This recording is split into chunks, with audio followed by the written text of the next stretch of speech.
When MG was reintroduced in the Philippines, the ZS quickly became very popular. Now, nandyan na yung Geely Cool Ray, and pwede na rin nating isama dyan yung Ford Territory. So now, let's see what this has to offer.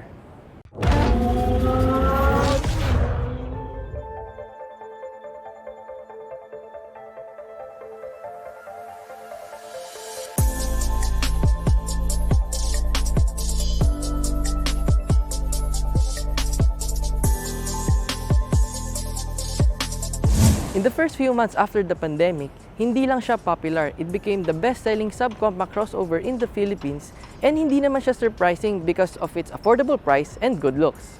The exterior of the MG ZS looks classy, yet pwede rin siyang pambata.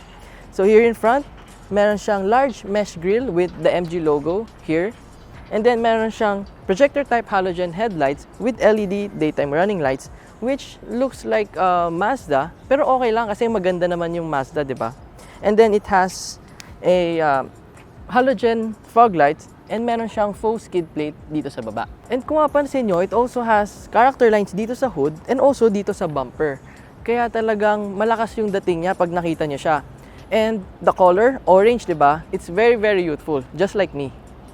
Before we continue, sabi ng iba, since British English daw, dapat ZS ang tawag. Pero for this review, ZS ang sinasabi natin kasi mas sanay yung mga ibang tao dito and para hindi na rin ako mahirapan.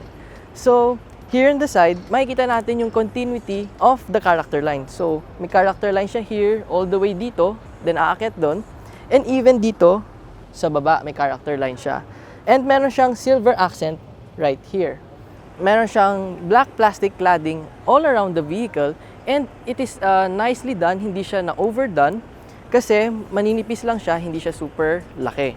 And then it has turn indicators on the side mirrors and yung design ng windows niya, kung mapansin nyo, maganda siya, bagay siya, and it has an upward kink. So, okay. And then for the wheels, it has a 17-inch two-tone alloy wheels wrapped in 215/55 Maxxis tires. And the design niya, I liked it. Bagay na bagay siya sa overall design ng sasakyan. Here at the back, the MG ZS looks very, very neat, very clean. Wala siyang kung ano mga nakalagay sa likod. And it has an ordinary bulb-type taillight, which sana ginawa nilang LED. Pero still okay lang naman kasi maganda siya tignan. Para siyang shades. Nag-a-add siya ng swag dito. And maganda yung nilagay nila na blacked out na shark's fin antenna, which adds contrast dun sa orange color. Then dito, I don't know kung alin dito yung fog lights. So tuturo ko siya both. And maganda rin na they put this chrome accent right here to add life dito sa likod. So now, dito naman tayo sa trunk. So most security guards sa mall won't know how to open this one. So mga kuya, take note of this ha. Madali lang to, just like Volkswagen. So, ipupush nyo lang yung logo ng MG dito sa taas. So, open na siya and then lift this. Yan, mag-open na siya. So, here inside, it has approximately 300 to 400 liters of trunk space. And it's decent enough. Pwede mo malagay yung mga kailangan mo. And dito sa both sides, merong malalim na space dito which you can put mga small objects na gusto nyo ilagay. Tapos, here, meron tayong cover dito to protect your things sa mga masasamang nilalang. And as usual, you have your spare tire and tools dito sa baba.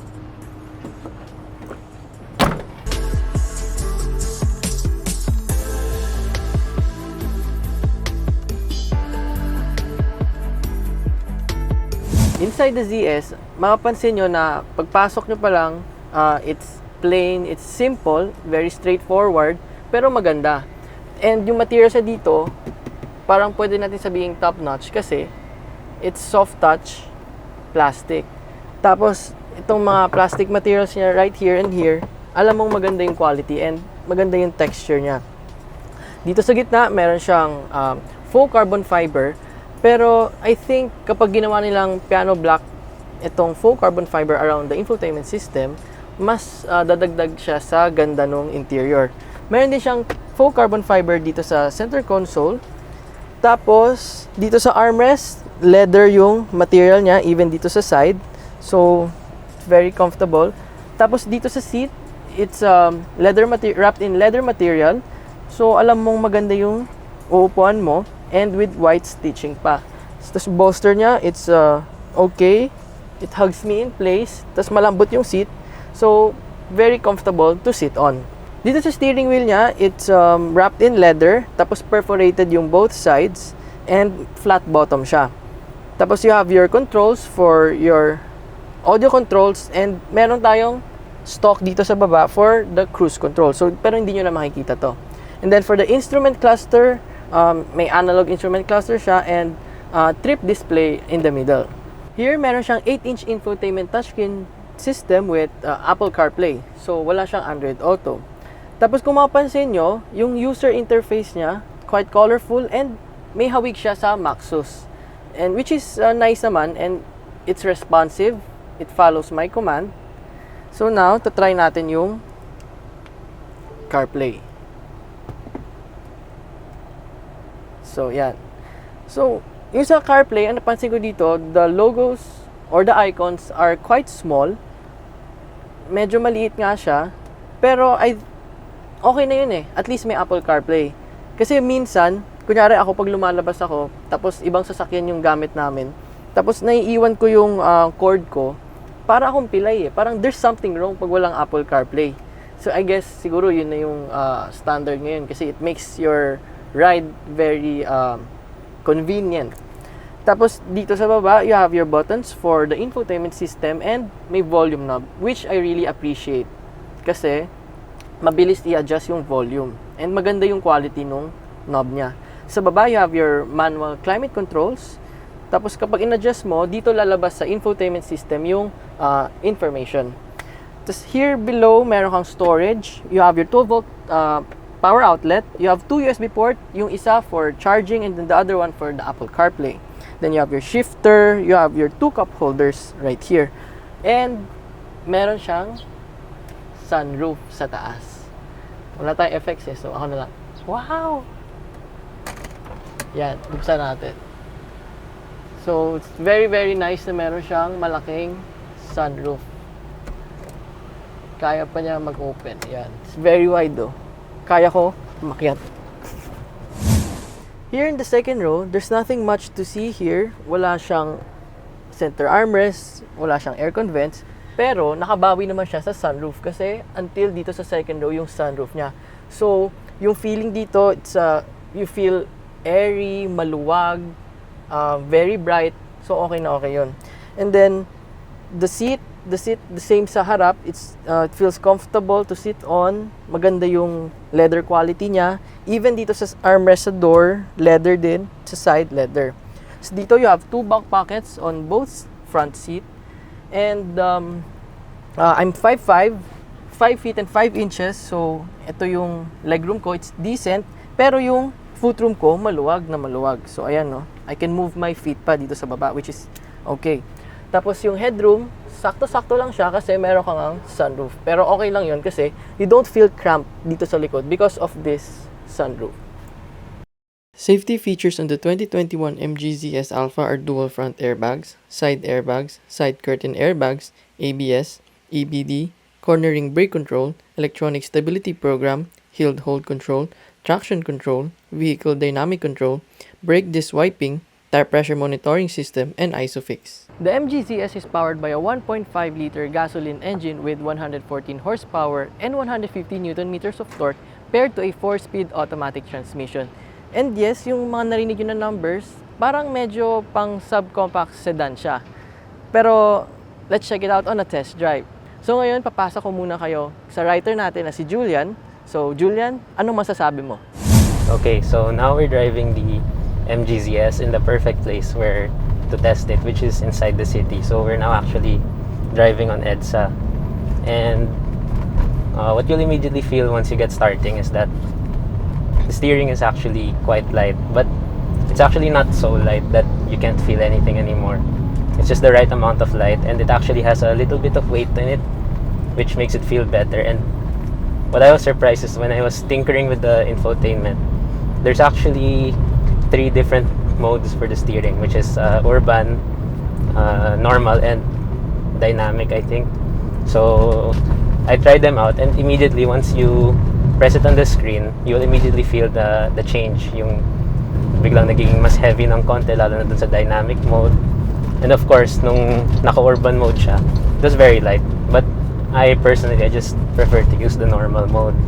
Tapos, acceleration naman niya, Iverson mentioned kanina na this only has a 1.5 liter with 114 horsepower. So, hindi siya yung mga turbocharged like yung Geely Coolray and Cherry Tiggo 7 Pro, if we can consider that as competition. Although that's one segment higher. And I guess we can also mention the Ford Territory. So those are mga naka-turbo yung mga yun. This one, it's just a naturally aspirated engine. And considering na the specs are actually a bit na pang subcompact, okay naman siya. I'm not so disappointed considering na, I mean, 114 horsepower is just 114, yung iba 145. And then the transmission is 4-speed. I think it would have been better if MG put a CVT here. I mean, not everyone likes CVTs, but I drive a car with a CVT, so I'm very much used to it. And the MG ZS could really use the smoothness of a CVT, because there are times that the power suddenly comes in. But no doubt that the 4-speed is okay. It actually shifts really well. So next, let's move on to ride quality. When it comes to ride quality, the MG ZS is just okay. I've actually driven the larger RX-5 before, and it feels a lot different from the ZS. You can really feel yung price difference kahit maliit lang siya. But considering the price of this, I guess it's fine. Though, like I mentioned earlier, we're driving on EDSA right now, so medyo ma-feel mo talaga yung mga lubak dito. And considering na you can feel those bumps, there's also some sounds I can hear from the car, lalo na sa likod. I'm not sure what it is, pero it's like there's something rattling. Considering this car is only 16,000 kilometers. In terms of NVH insulation naman, it's actually pretty good.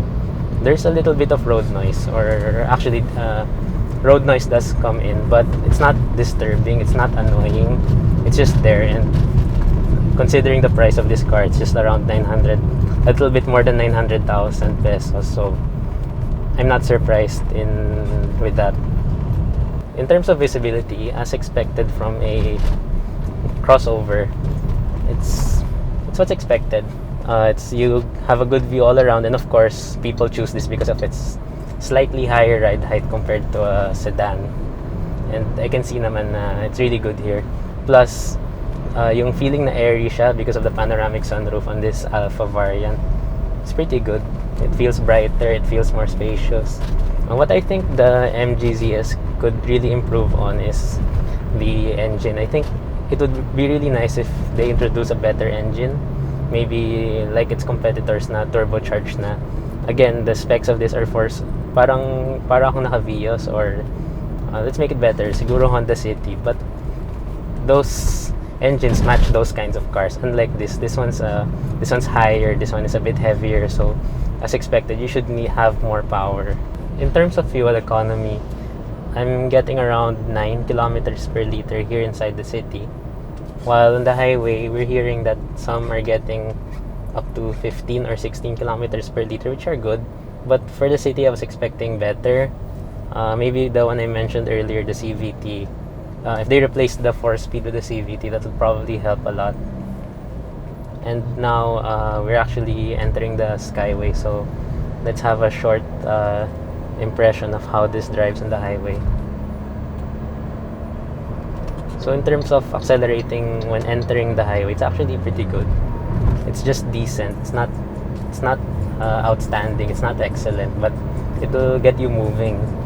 And then the noise is actually better. The road noise is actually better here than when driving on lower speeds.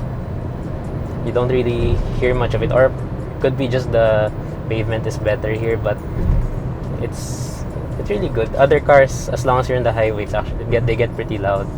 This one doesn't really get loud. Then if there's one thing that you're gonna hate about this car, is the horn, because it's useless. It's not a horn that someone will take you seriously with. They should probably get rid of it.